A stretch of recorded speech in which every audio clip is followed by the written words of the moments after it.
وعلى أصحابه وآله. أما بعد فأعوذ بالله من الشيطان الرجيم. بسم الله الرحمن الرحيم. ألم تر كيف ضرب الله مثلا كلمة طيبة كشجرة طيبة أصلها ثابت وفرعها في السماء تؤتي أكلها كل حين بإذن ربها. صدق الله مولانا العظيم وصدق رسوله النبي الكريم الأمين الرؤوف الرحيم. الصلاة والسلام عليك يا سيدي يا رسول الله وعلى آلك وأصحابك يا سيدي يا حبيب الله. زمین میری نہیں ہوتی، زمن میرا نہیں ہوتا. زمین میری نہیں ہوتی، زمن میرا نہیں ہوتا. محمد کے غلاموں کا کفن میرا نہیں ہوتا. محمد کے غلاموں کا کفن میرا نہیں ہوتا. محبت کملی والے کی یہ وہ جذبہ ہے، سنو لوگو. یہ جس من میں سما جائے وہ من میرا نہیں ہوتا. یہ جس من میں سما جائے وہ من میرا نہیں ہوتا. محمد کے غلاموں کا کفن میرا نہیں ہوتا.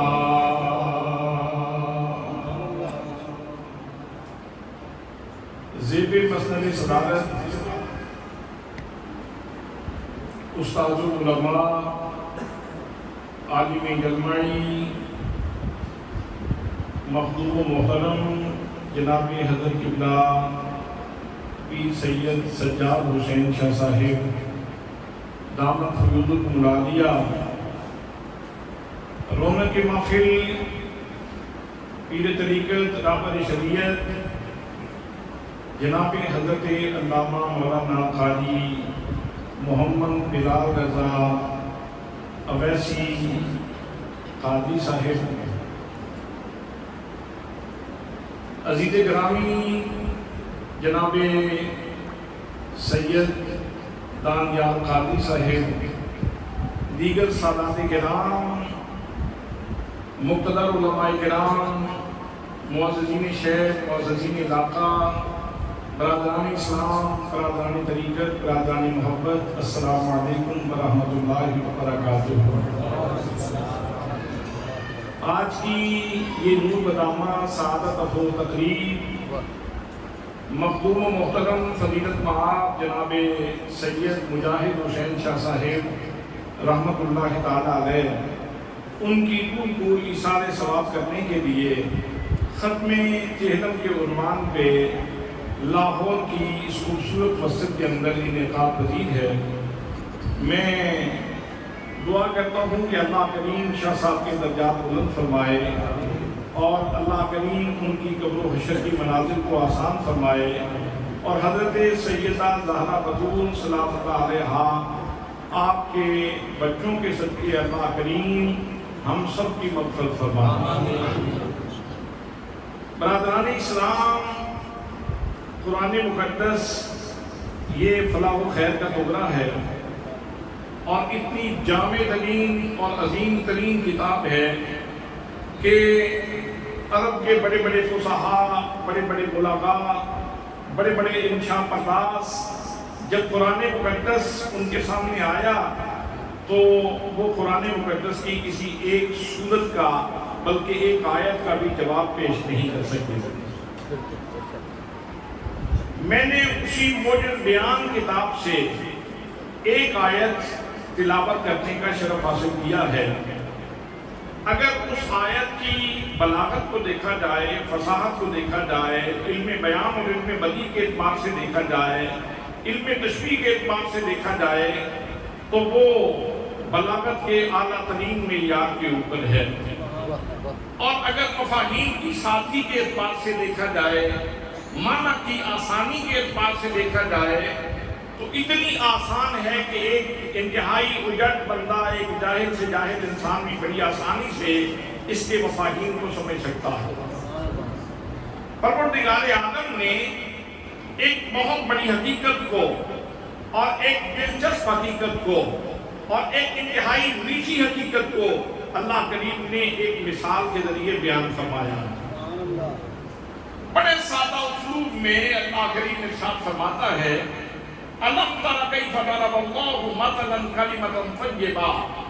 اللہ فرماتا ہے کہ لوگو، یہ جو کلمہ طیبہ تمہیں آمنہ کے لال نے عطا فرمایا ہے، اس کو معمولی نہ سمجھو۔ آپ دیکھیں کہ اللہ کریم کلمہ طیبہ کی مثال کیسے بیان فرماتا ہے۔ فرمایا کَشَجَرَةٍ طَیِّبَةٍ، یہ تو ایک پاکیزہ درخت کی طرح ہے۔ اب پاکیزہ درخت کی خصوصیات کے خود ہی بیان فرما دی کہ اچھے درخت کی، پاکیزہ درخت کی سب سے پہلی خصوصیت یہ ہے کہ اس کی جڑ مضبوط ہو۔ جتنی جڑ مضبوط ہوگی اتنی اس کی زندگی زیادہ ہوگی، اور جتنی اس کی عمر زیادہ ہوگی اتنا اس کا نفع زیادہ ہوگا۔ اچھے درخت کی دوسری خصوصیت یہ ہے کہ اس کی شاخیں لمبی ہوں۔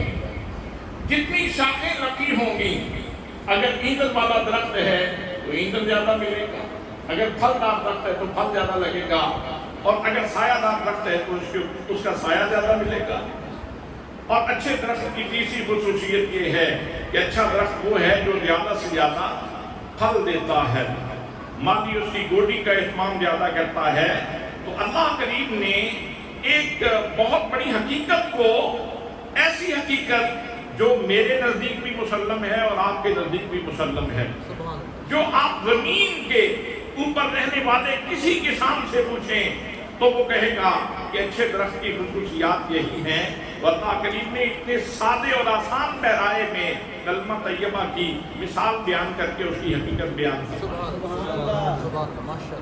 اللہ کریم ارشاد فرماتا ہے، فرمایا أَلَمْ تَرَ كَيْفَ ضَرَبَ اللَّهُ مَثَلًا كَلِمَةً طَيِّبَةً۔ فرمایا قرآن پڑھنے والوں، نبی مکرم صلی اللہ علیہ وسلم سے نسبت غلامی رکھنے والوں، قرآن مقدس کی زیارت کرنے والوں، قرآن مقدس کے مفاہیم سمجھنے والوں، یاد رکھو، دیکھو اللہ کریم کلمہ طیبہ کی مثال کیسے بیان فرماتا ہے۔ کَشَجَرَةٍ طَیِّبَةٍ، فرمایا یہ جو کلمہ طیبہ ہے یہ ایک پاکیزہ درخت کی طرح ہے۔ پھر آگے اس کی خصوصیات بیان کی، فرمایا دیکھو اچھے درخت کی خصوصیت یہ ہے کہ اس کی جڑ مضبوط ہو۔ تو سن لو کہ یہ جو کلمہ طیبہ کا درخت ہے، اصلُھا ثابت، یہ اتنا اچھا درخت ہے، دنیا میں بڑی بڑی مضبوط جڑوں والے آپ نے درخت دیکھے ہوں گے، لیکن کلمہ طیبہ ایسا درخت ہے کہ جس کی جڑ بڑی مضبوط ہے۔ دوستان محترم، کلمہ طیبہ کی جڑ کیا ہے؟ اگر یہ سوال لے کے آپ قرآن و حدیث کے بعد میں سیر کریں گے تو نتیجہ یہ نکلے گا کہ کلمہ طیبہ کی جڑ عشق رسول ہے، کلمہ طیبہ کی جڑ عشق رسول ہے۔ جتنا تیرے سینے میں میرے نبی کا پیار زیادہ ہوگا، جتنی الفت رسول زیادہ ہوگی، جتنا تیرے سینے میں عشق رسول کا اجالا زیادہ ہوگا، اتنا تیرا کلمہ مضبوط ہوگا۔ حضرات محترم، یہ دعویٰ بلا دلیل نہیں ہے، آپ مالی کے جروحوں میں جان کے دیکھ لو۔ جناب سیدنا بلال رضی اللہ تعالیٰ عنہ امیہ گلے میں رسی ڈال دیتا ہے، اباشرکم کی حوالے کر دیتا ہے اور کہتا ہے بلال تم کلمے کا نشہ ذرا گھسیٹو تاکہ اس کا نشہ اتر جائے۔ جناب بلال رضی اللہ تعالیٰ عنہ کو سنگلا گلیوں میں گھسیٹا جا رہا ہے، چھٹا کیا جا رہا ہے، تمسخر کیا جا رہا ہے، مذاق کیا جا رہا ہے۔ حضرات محترم، اگر کلمے کی جڑ کمزور ہوتی جناب بلال ہاتھ جوڑ دیتے، کہتے لوگوں مجھے ایک دفعہ چھوڑ دو میں کلمے کا نام بھی نہیں لیتا۔ لیکن جناب سیدنا بلال رضی اللہ تعالیٰ عنہ کو جتنا گھسیٹا جاتا ہے آپ ایک ہی جواب دیتے ہیں، مارو مارو مار بکاؤ تے میں عبر نہ پیش لیا،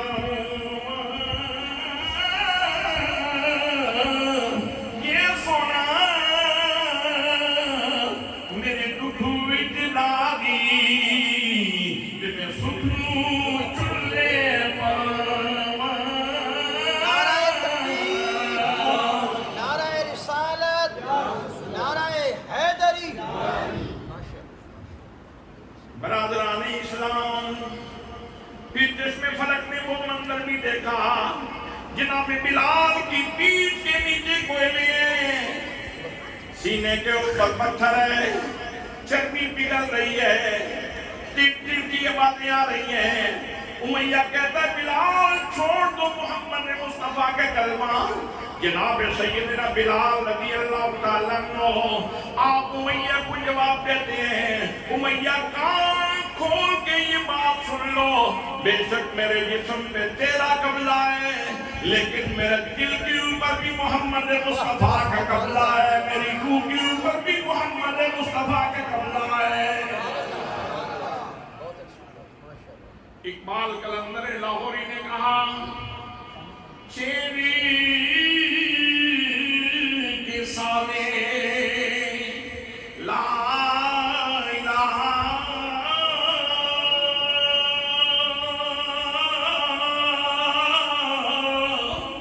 مست بنا گیا کوئی، سارا جہان تھا محو خواب، آگے جگا گیا کوئی، صلی اللہ نبینا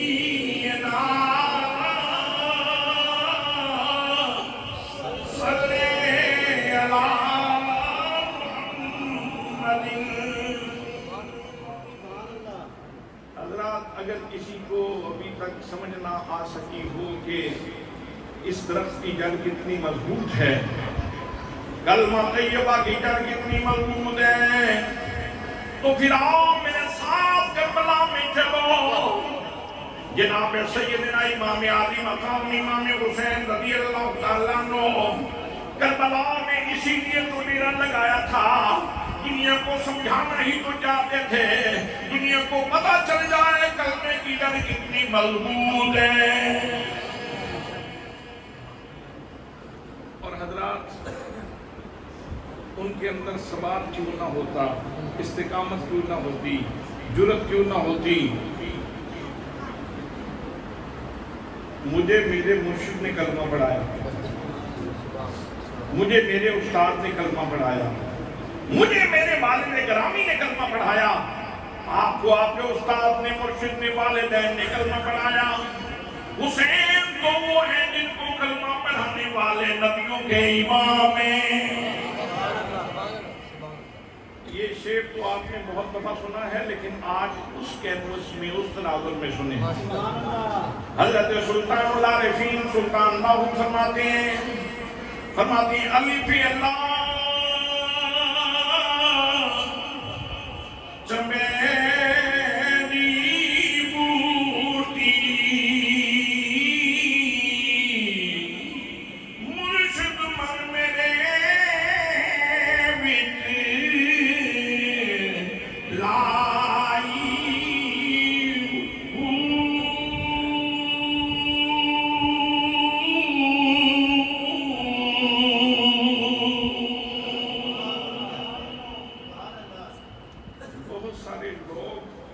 یہ جو ابیات باہو ہیں ان کے ٹیسٹ سے، ذائقے سے غافل ہیں۔ یہ جو ہو ہے یہ کیا ہے؟ یہ جو ہو ہے نا، اس کو تھوڑا سا سمجھنے کی ضرورت ہے۔ میں مختصر اس کی تھوڑی سی تشریح کر دیتا ہوں۔ یہ ہو اصل میں ہے ہووا، ضمیر ہے، اور ہووا کا مطلب ہے وہ۔ اور آپ کسی بھی سلسلے میں تعلق رکھتے ہیں، کسی بھی سلسلے سے، قادریہ ہوں، نقشبندیہ ہوں، سہروردیہ ہوں، چشتیہ ہوں، سب جب ذکر کرتے ہیں تو کیا کہتے ہیں؟ اللہ ہو، اللہ ہو، اللہ ہو، اللہ ہو، اللہ ہو۔ کیا مطلب ہے؟ اللہ وہ ہے۔ نحن اقرب کہندہ کہندہ وہ بیڑے ساڑھے آیا۔ نحن اقرب کہندہ کہندہ وہ بیڑے ساڑھے آیا۔ حبل مرید شیر بچھا کے میرے اندر ڈیرا لایا۔ یہ اصل میں جن لوگوں کی نظروں سے پردے اٹھتے ہیں اور وہ ہو کے سمندر میں غرق ہوتے ہیں تو ان کی زبان سے یہ ہو نکلتا ہے۔ حضرت سلطان العارفین پیغام دیتے ہیں، پھر تجلیات الہیہ میں گم ہو جاتے ہیں۔ یوں سمجھ لیں کہ دریا میں چھلانگ لگا دی۔ الف اللہ چمیلی بوٹی مرشد من میرے وچ لائی، یہاں تک پیغام ہے۔ پیغام دینے کے بعد پھر تجلیات کے سمندر میں چھلانگ لگا دیتے ہیں، روح میں گم ہو جاتے ہیں، فنا ہو جاتے ہیں۔ پھر سب نکالتے ہیں، پھر اگلا پیغام دیتے ہیں، پھر تجلیات میں گم ہو جاتے ہیں، پھر سب نکالتے ہیں اور پھر اگلا پیغام دیتے ہیں اور پھر گم ہو جاتے ہیں۔ آئیے پھر ذرا گم ہو کے سنتے ہیں۔ سلطان العارفین فرماتے ہیں، اور یہ بات خواجہ معین الدین چشتی اجمیری کی ہو، ان کے مرشد گرامی حضرت شریف لندانی کی ہو، پھر بھی بڑی بات ہے، حضرت خواجہ عثمان ہارونی کی ہو، پھر بھی بڑی بات ہے، لیکن یہاں مرید امام حسین کی بات ہو رہی ہے، مرشد اعظم رسول اکرم صلی اللہ علیہ وسلم۔ الف اللہ چمیلی بوٹی مرشد من میرے وچ لائی۔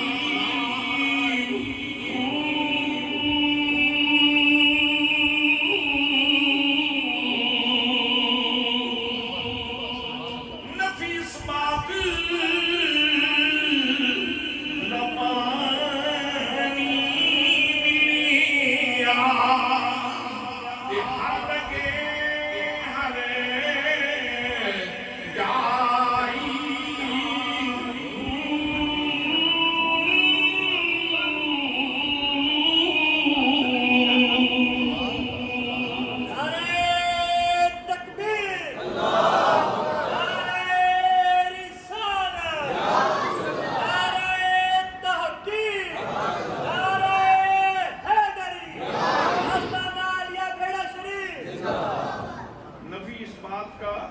نفی اس بات کا پانی ملیا۔ ایک طریقہ تو یہ ہے نفی اس بات کا پانی دینے کا، لا الہ الا اللہ، لا الہ الا اللہ، لا الہ الا اللہ، لا الہ الا اللہ۔ یہ ہے نفی و اس بات کا طریقہ، لیکن یہ زبانی ہے۔ امام حسین رضی اللہ تعالیٰ عنہ نے نفی اور اس بات عملی طور پہ کیا ہے۔ پانی کی نفی ہے، کھانے کی نفی ہے، خواہشات کی نفی ہے، ہر چیز کی نفی ہے۔ اگر کربلا کے میدان میں امام حسین نے اس بات کیا ہے تو فقط اللہ کی ذات کا اس بات کیا ہے۔ اس بوٹے کو پانی دیتے رہے، نفیس بات دا پانی ملیا، ہر رنگے ہر جائی ہوں اندر بوٹی مشک مچھایا، تے جان کھلن کے آئی،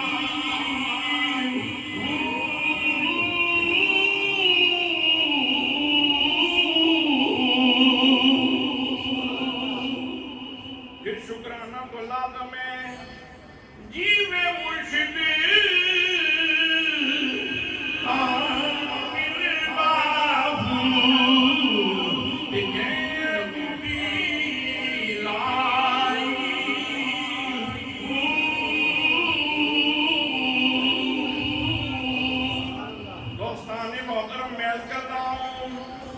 جناب سیدنا امام علی مقام رضی اللہ تعالیٰ عنہ، آپ یہی تو زمانے کو سمجھانے کے لیے گئے تھے کہ لوگوں کلمے کی جڑ کتنی مضبوط ہے۔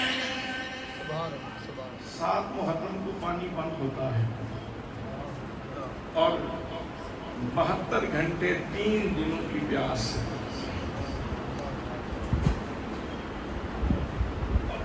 دیگر جو مصائب ہیں وہ اپنی جگہ پہ، آلام اپنی جگہ پہ، دیگر مصیبتیں اپنی جگہ پہ، 3 دن کی پیاس ہے اور صرف اپنی ذات پہ ہو تو برداشت کرنا آسان ہوتا ہے، وہاں تو 6 ماہ کا بچہ یہ سبھی پیاس ہے، وہاں تو سیدہ سکینہ بھی پیاسی ہیں اور لوگوں اور محمد بھی پیاسے ہیں۔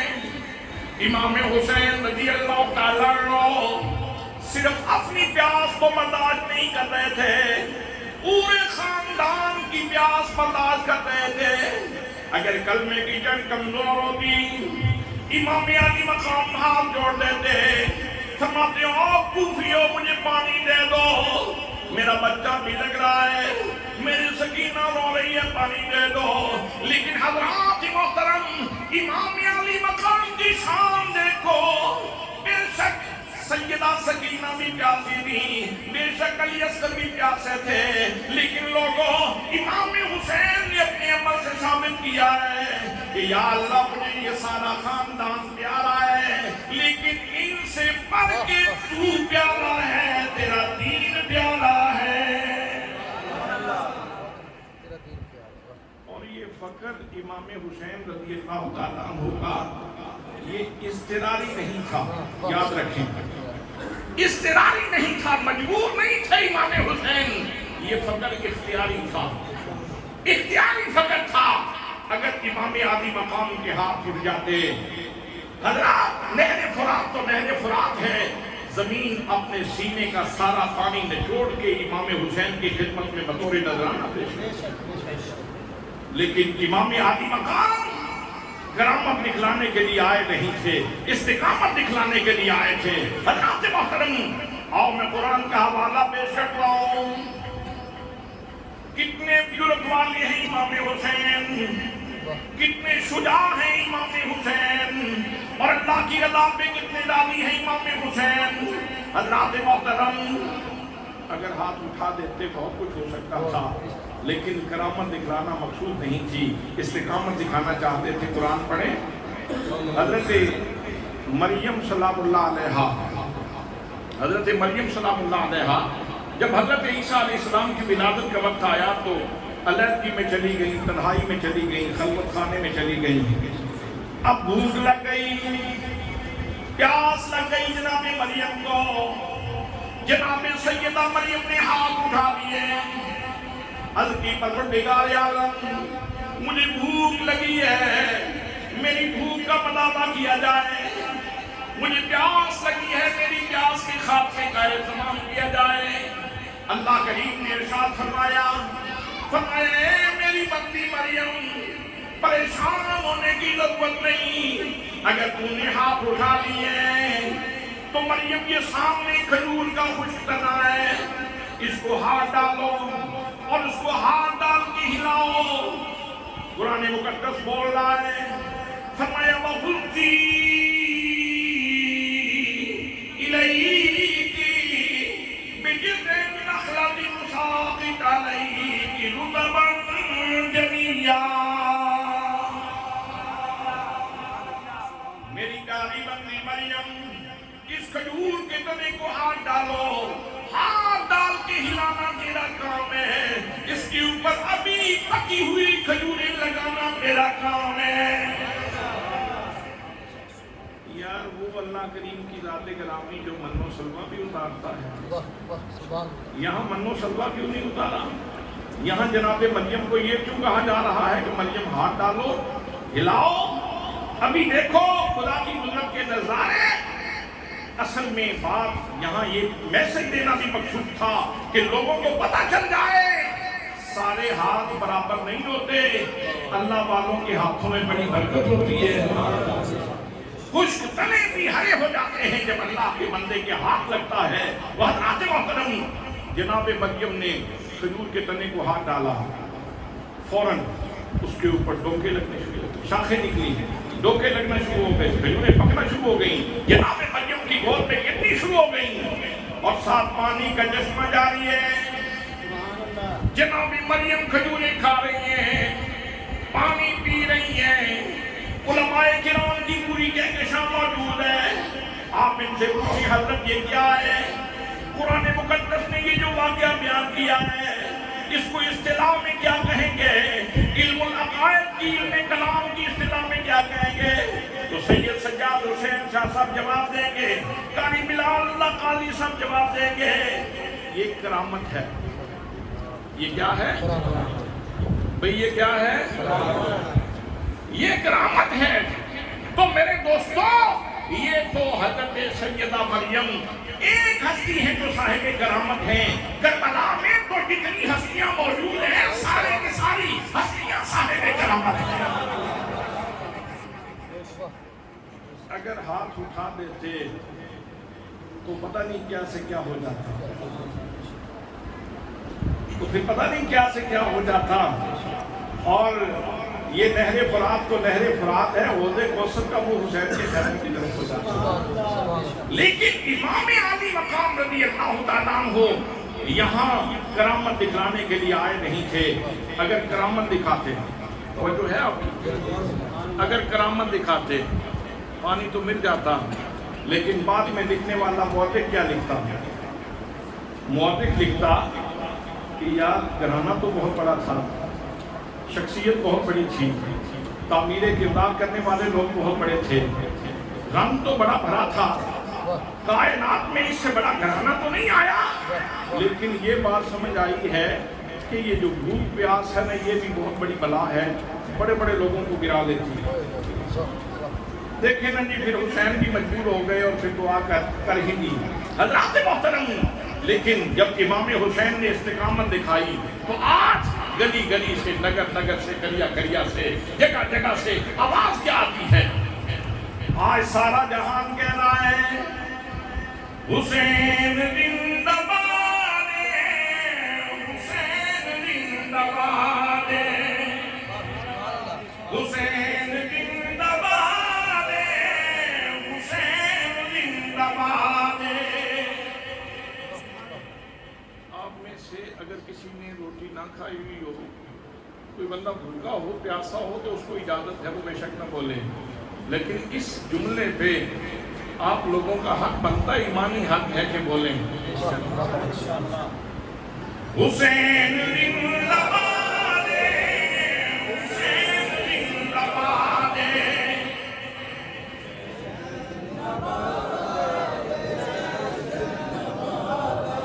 حسین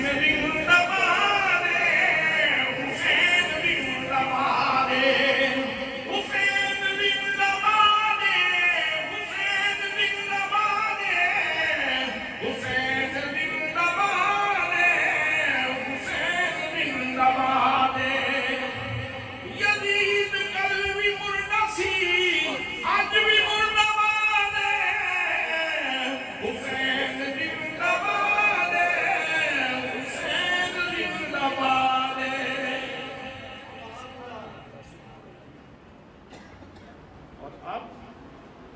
جب امام عالی مقام رضی اللہ تعالیٰ عنہ علیہ السلام کی خدمت میں جب نذرانہ عقیدت پیش کیا جاتا ہے تو کتنے اسالیب ہیں، کتنے انداز ہیں کہ جن سے ان کی خدمت میں خراج محبت پیش کیا جاتا ہے۔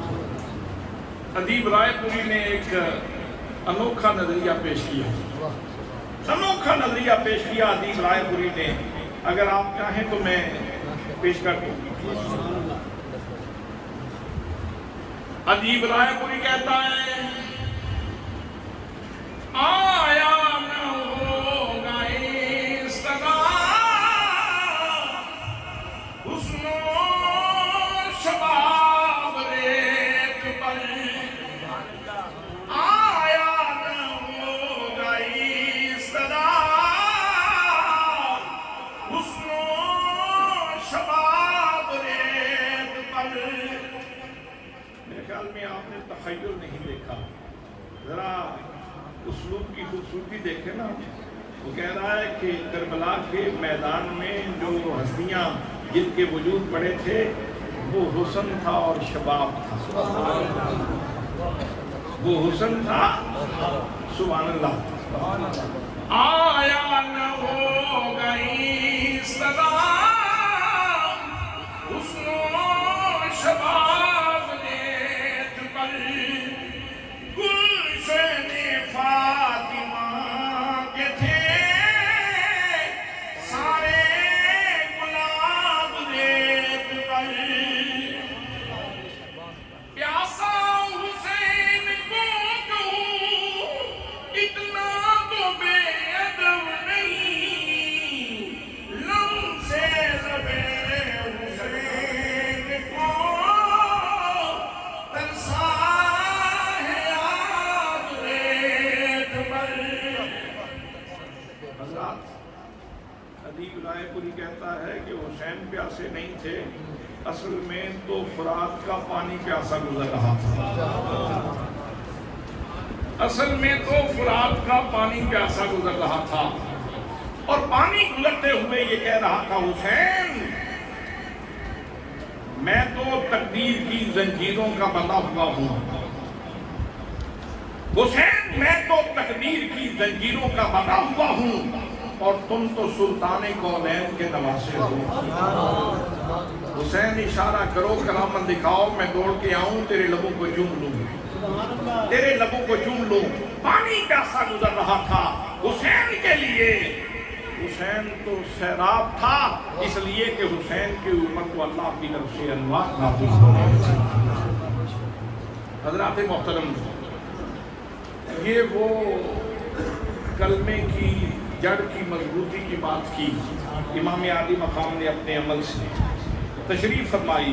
اس لیے اقبال کہتے ہیں نقش الا اللہ پر صحرا نوشت، نقش الا اللہ پر صحرا نوشت، کہ امام حسین رضی اللہ تعالیٰ عنہ کربلا میں صرف قربانی نہیں دے کے گئے، بلکہ آپ نے الا اللہ کا نقش جو ہے وہ لکھا ہے صحرا کے اندر۔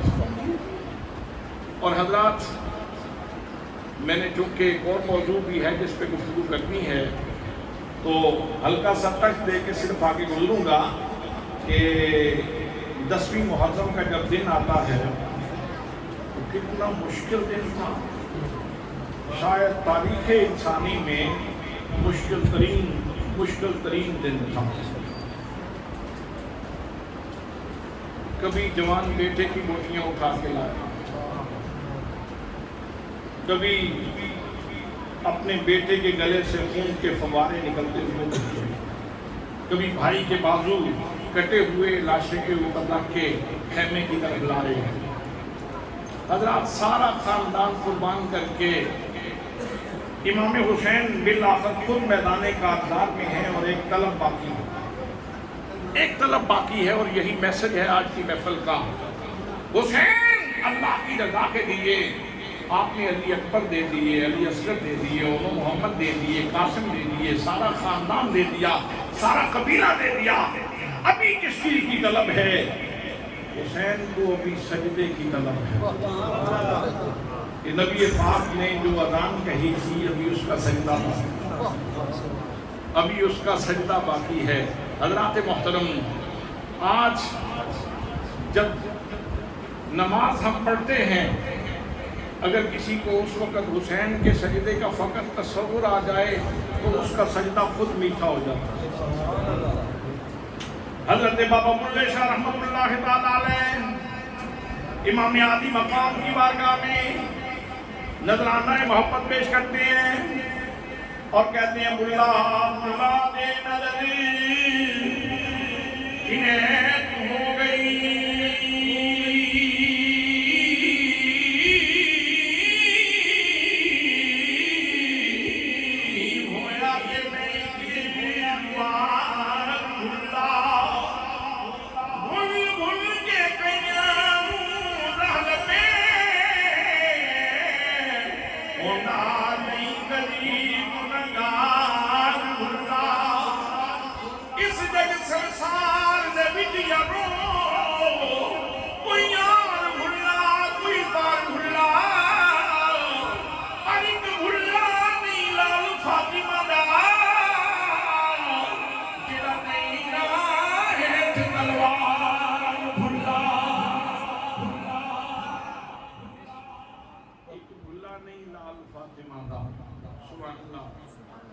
کہیں سبحان اللہ، لوگ سے کہیں سبحان اللہ۔ تھوڑی سی موسمی تلخی آ جائے تو ہم تو بھول جاتے ہیں ہر چیز۔ ایک بھلا نہیں لال فاطمہ دا جڑا نہیں نہ ہیف تلوار بھلا، اسی لیے تو کہا لوگوں نے سجدے لاکھوں نے کیے، پر تیرا جدا انداز ہے، تو نے وہ سجدہ کیا جس پر خدا کو ناز۔ سبحان اللہ۔ حضرات محترم، اللہ فرماتا ہے کہ کلمے کی جڑ بڑی مضبوط ہے، اور امام عالی مقام نے بتایا کہ کتنی مضبوط ہے۔ حضرات، اچھے درخت کی دوسری خصوصیت وہ یہ ہے، اللہ فرماتا ہے وَفَرْوَهَا فِي السَّمَاءِ، فرمایا لوگوں یہ جو کلمہ طیبہ کا درخت ہے اس کی شاخیں آسمانوں تک بلند ہیں، آسمانوں تک پہنچی ہوئی ہیں۔ حضرات محترم، کلمہ طیبہ کی شاخ کیا ہے؟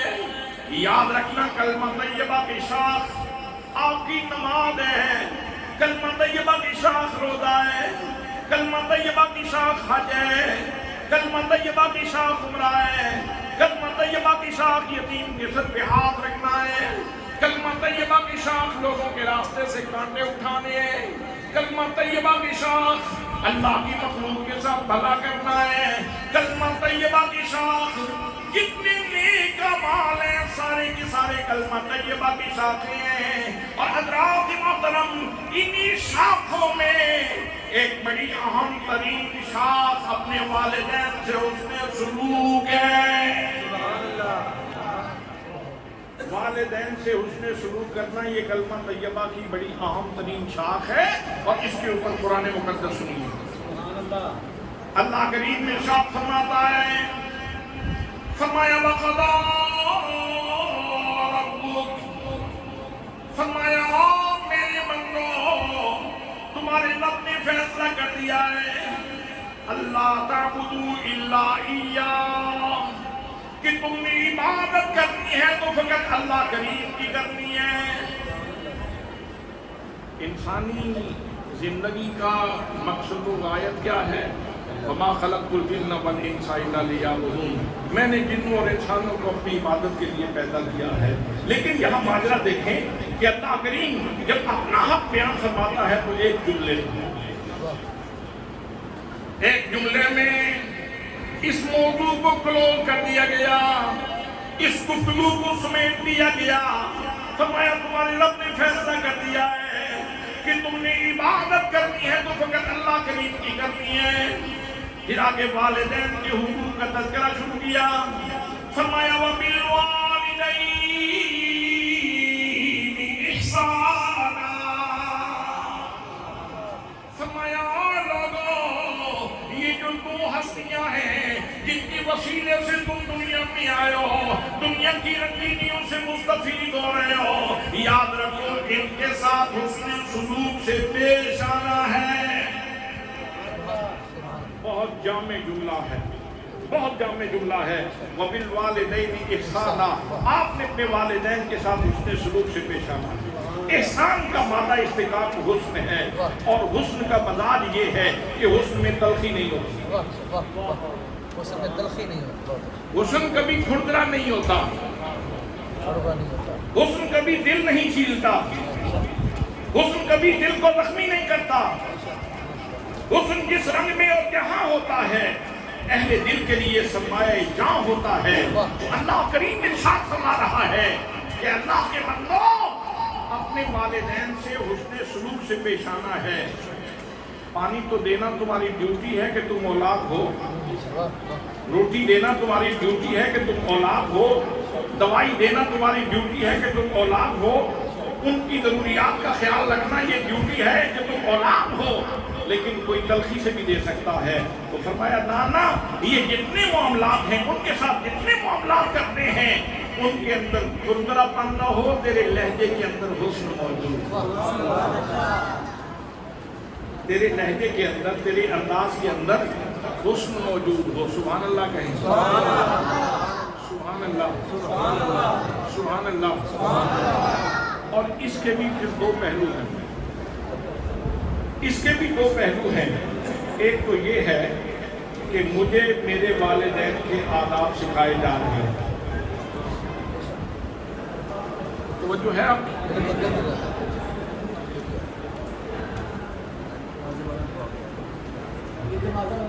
نماز کا ٹائم تو نہیں ہو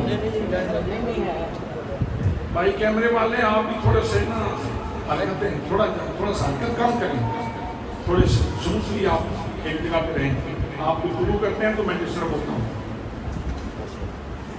میں عرض کر رہا ہوں کہ بہت جامع جملہ تھا، بہت جامع جملہ تھا۔ وَبِالْوَالِدَيْنِ إِحْسَانًا، اپنے والدین سے حسن سلوک سے پیش آؤ، ڈیوٹی ہے اولاد کی، حسن سلوک سے پیش آنا ہے۔ میں عرض کر رہا تھا کہ اس کے دو پہلو ہیں۔ ایک پہلو یہ ہے کہ مجھے میرے والدین کا ادب سکھایا جا رہا ہے، اور اس کا دوسرا پہلو یہ ہے کہ یار میں بھی تو صاحب اولاد ہوں، میری اولاد کو میرا ادب سکھایا جا رہا ہے۔ سبحان اللہ، بہت اچھا، بہت اچھا۔ بھئی میری اولاد کو میرا ادب سکھایا جا رہا ہے، میری حیثیت کیا ہے، اوقات کیا ہے، اور سکھانے والی ہستی کون سی ہے؟ احکم الحاکمین رب العالمین، اللہ کریم کی ذات گرامی، حضرات محترم، ساری کائنات کا معبود، وہ میرے آداب سکھا رہا ہے۔ سبحان اللہ۔ بات تو بڑی لذیذ تھی، لیکن پتہ نہیں آپ کو سمجھ کیوں نہیں آئی۔ حضرات محترم، بڑا جامع جملہ، وَبِالْوَالِدَيْنِ إِحْسَانًا، بات یہاں ختم کر دی جاتی، مفہوم بڑا واضح تھا، بات بڑی کلیئر تھی، لیکن اللہ کریم نے اس مضمون کو یہاں بند نہیں کیا۔ فرمایا وَبِالْوَالِدَيْنِ إِحْسَانًا إِمَّا يَبْلُغَنَّ عِندَكَ الْكِبَرَ أَحَدُهُمَا أَوْ كِلَاهُمَا فَلَا تَقُل لَّهُمَا أُفٍّ۔ فرمایا قرآن پڑھنے والے، رب رسول کو ماننے والے، سن لے، جب تم ان والدین میں سے کوئی ایک یا دونوں بڑھاپے کو پہنچ جائیں اور تو ان کی خدمت کے اوپر معمول ہو، تو سن لے، ان کا پروٹوکول یہ ہے، ان کی تعلیم یہ ہے، تکریم یہ ہے کہ میں بہت کہ تمہیں حکم دے رہا ہوں کہ ان کے سامنے اف تک نہیں کرنی۔ اس کو ذرا تھوڑا سا ڈیپلی سمجھنے کی ضرورت ہے کہ کوئی بھی بندہ بات کرتا ہے نا تو اس کا ریسپانس رد عمل جاتا ہے۔ میں نے کہا جی بسم اللہ، میں نے کہا آپ ایک بندے سے کہتا ہوں اٹھ کے کھڑے ہو جاؤ، کھڑا ہو جاتا ہے، ایک رد عمل یہ ہے، ایک رد عمل یہ ہے، ٹھیک ہے جی میں اٹھ کے کھڑا ہو جاتا ہوں، یہ بھی رد عمل ہے۔ ایک بندے سے کہتا ہوں میں نہیں اٹھنا، میں نہیں اٹھ سکتا، یہ بھی رد عمل ہے۔ حضرت کسی بھی کام کے کئی رد عمل ہوتے ہیں. اللہ فرما رہا ہے کہ والدین اگر تمہیں کوئی کام کہیں تو بولنا نہیں ہے، جھڑکنا نہیں ہے، آواز اونچی نہیں کرنی، تلخی نہیں دکھانی.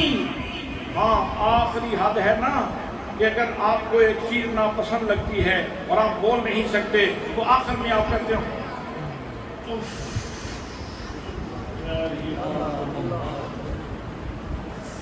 بول نہیں سکتے، تبصرہ نہیں کر سکتے، شدید رد عمل نہیں دے سکتے، تو آخری حد ہے کہ اس کے اوپر یہ اظہار کیا جائے.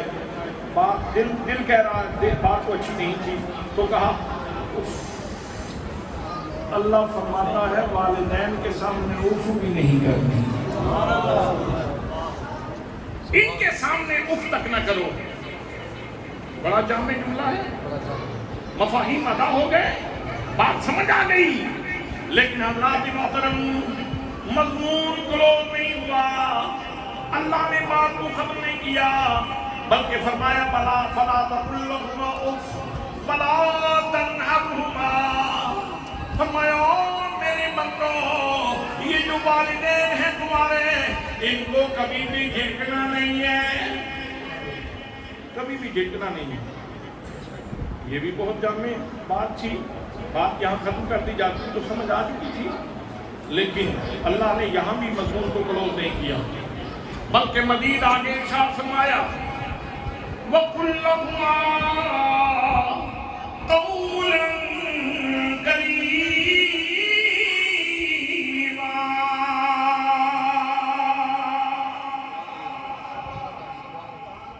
فرمایا ان سے جب بھی بات کرنی ہے تو تیرے لہجے میں بلائے مت ہو، خوبصورتی ہو، شستگی ہو، شگفتگی ہو، خوبصورتی ہو، تیرے لہجے کے اندر کھردرا پڑنا.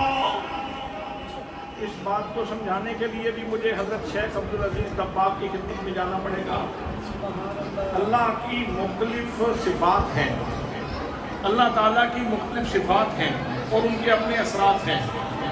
مثلا لفظ المتعال اللہ کی صفت ہے، اور جو بندہ المتعال کا وظیفہ کرے اور اگر اس کو اس کا نور نصیب ہو جائے تو وہ ہمہ وقت ہنسنا شروع کر دے. ہمہ وقت ہنستا رہے گا جس کو المتعال کا نور نصیب ہو جائے. ایک اللہ کا اسم گرامی ہے القریب، صفت ہے وَنَحْنُ أَقْرَبُ إِلَيْهِ مِنْ حَبْلِ الْوَرِيدِ. اقرب، قریب، یہ بھی اللہ کی صفت ہے. اور اگر کوئی اس کا وظیفہ کرنا شروع کر دے اور اس کا نور اس کو نصیب ہو جائے تو بندہ ہمہ وقت رونا شروع کر دے، روتا ہی نہیں. تاثیرات ہیں اللہ کے اسماء کی. اسی طرح جو کریم ہے نا، اللہ کا اسم گرامی جو کریم ہے اس کے اندر ٹھنڈک پائی جاتی ہے. اور میں نے کتنے لوگوں کا علاج تجویز کیا ہے جو بلڈ پریشر کے مریض ہوتے ہیں، کہتے ہیں ہائی بلڈ پریشر ہے مجھے اور مجھے کوئی دوائی اثر نہیں کرتی. میں کہتا ہوں وضو کر کے نا آئندہ جب یہ تکلیف ہو بلڈ پریشر کی، وضو کر کے یا کریم پڑھنا شروع کر دو یا پھر سیدنا کریم صلی اللہ علیہ وآلہ وسلم پڑھنا شروع کر دو، فوراً بلڈ پریشر کنٹرول ہو جائے. آپ بھی بے شک تجربہ کر کے دیکھ لیں. تو لفظ کریم کے اندر ٹھنڈک پائی جاتی ہے، ٹھنڈک، اس کے اندر ٹھنڈک پائی جاتی ہے. اللہ فرماتا ہے وَقُلْ لَهُمَا قَوْلًا كَرِيمًا کہ جب ان سے بات کرو نا تو تمہارے لہجے کے اندر ترشی نہ ہو، اس انداز میں بات کر کے ان کا کلیجہ ٹھنڈا ہو جائے. پتہ نہیں سبحان اللہ آپ کب کہیں گے. بے بات تو سبحان اللہ کہیں گے. سبحان اللہ. مجھے میرا باپ میرے والدین کے آداب سکھا رہا ہے یا پھر میری اولاد کو میرے آداب سکھا رہا ہے کہ نہ تم نے ان سے جب بات کرنی ہے تو ایسی بات کرنا کہ ان کے کلیجے پہ کبھی بوجھ نہ آئے، کبھی یہ برڈن محسوس نہ کریں، یہ ڈپریشن میں نہ جائیں. ان کا کلیجہ ٹھنڈا رکھا کرو، ان کا کلیجہ ٹھنڈا رکھا کرو. حضرات یہاں تک بات ہو گئی تو اب تو مضمون کلوز ہونا چاہیے تھا لیکن ابھی کلوز نہیں ہوا. مزید اللہ کریم آگے ارشاد فرماتا ہے، فرمایا وَاخْفِضْ لَهُمَا جَنَاحَ الذُّلِّ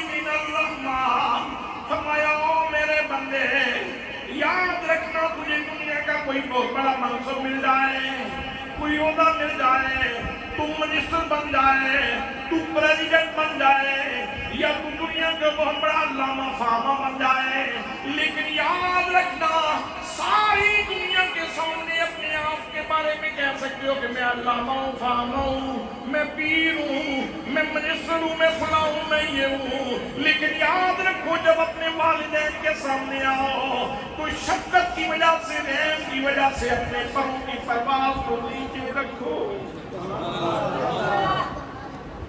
ان کے سامنے بڑا نہیں بننا، وَاخْفِضْ لَهُمَا جَنَاحَ الذُّلِّ مِنَ الرَّحْمَةِ، ان کے سامنے اپنے پروں کو نیچے رکھنا، اپنے پروں کی پرواز کو ان کے سامنے نیچے رکھنا ہے۔ حضرات کیا خوبصورت کلام ہے، کیا لطافت ہے اس کے اندر، کیا معنویت ہے اس کے اندر۔ یہاں تک فرمانے کے بعد بھی ابھی پھر مضمون چل رہا ہے، وَاخْفِضْ لَهُمَا جَنَاحَ الذُّلِّ مِنَ الرَّحْمَةِ وَقُلْ رَبِّ ارْحَمْهُمَا وَقُلْ رَبِّ ارْحَمْهُمَا كَمَا رَبَّيَانِي صَغِيرًا۔ فرمایا او میرے بندے، اس نے سلوک بھی کر اور میری بارگاہ میں ان کے لیے دعائیں بھی کیا کر، اور میں تجھے کلمات سکھاتا ہوں کہ تو نے کلمات کہنے ہیں، وہ کلمات بھی میں دیتا ہوں۔ فرمایا وَقُلْ رَبِّ ارْحَمْهُمَا كَمَا رَبَّيَانِي صَغِيرًا، یوں دعا کیا کرو، اے میرے پروردگار عالم، مجھے پالنے والے میرے والدین کے اوپر ایسے ہی کرم فرما، ایسے ہی رحم فرما، ایسی ہی مہربانی فرما جیسے انہوں نے چھوٹی عمر میں مجھے پالا ہے، مجھے سنبھالا ہے۔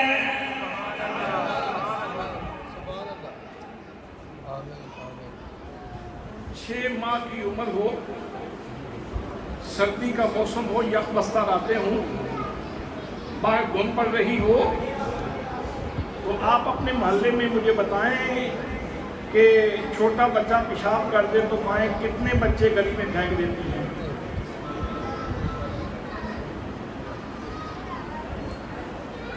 سمجھ آ رہی ہے میری بات کی؟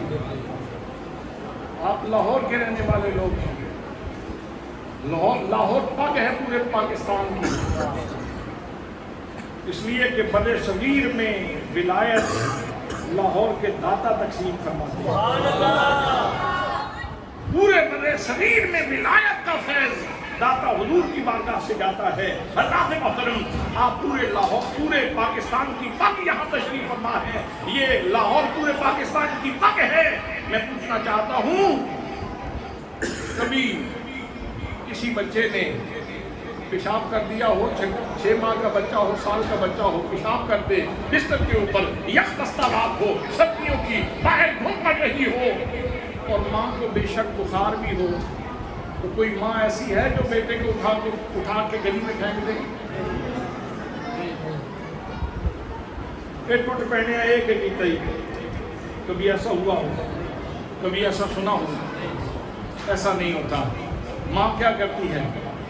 پیشاب والے بستر کے اوپر، اب تو پانی عام ہو گیا ہے نا، وہ بھی تو دور تھا جب پانی بڑی مشکل سے ملتا تھا، تو پیشاب والی جگہ پہ بیٹے کو، پیشاب والی جگہ پہ خود لیٹ گئی جہاں بیٹے نے پیشاب کیا تھا، اور خود بچے کو خشک طرف لٹا دی، بچے کو سوکھے بستر کے اوپر، خشک بستر کے اوپر لٹا دیا اور خود پیشاب کے اوپر سو گئی۔ ماں سے پوچھو تجھے بدبو نہیں آتی؟ جن کی مائیں زندہ ہیں ان کو اپنی ماں سے جا کے بے شک پوچھ لیں کہ ماں، کیا بیٹے کیا پیشاب بدبودار نہیں ہوتا؟ کیا آپ کو بدبو نہیں آتی؟ تو جواب ملے گا بیٹا، ایک ماں ہی کا تو رشتہ ہے جس کو بدبو نہیں آتی، جس کو اپنے بیٹے کے پیشاب کی بدبو نہیں آتی، ساری رات پیشاب پہ گزار دے گی اور پھر کمبل اٹھا کے دیکھتی ہے بیٹے کو کہیں ٹھنڈ تو نہیں لگ رہی، کہیں ٹھنڈک تو نہیں لگ رہی بیٹے کو۔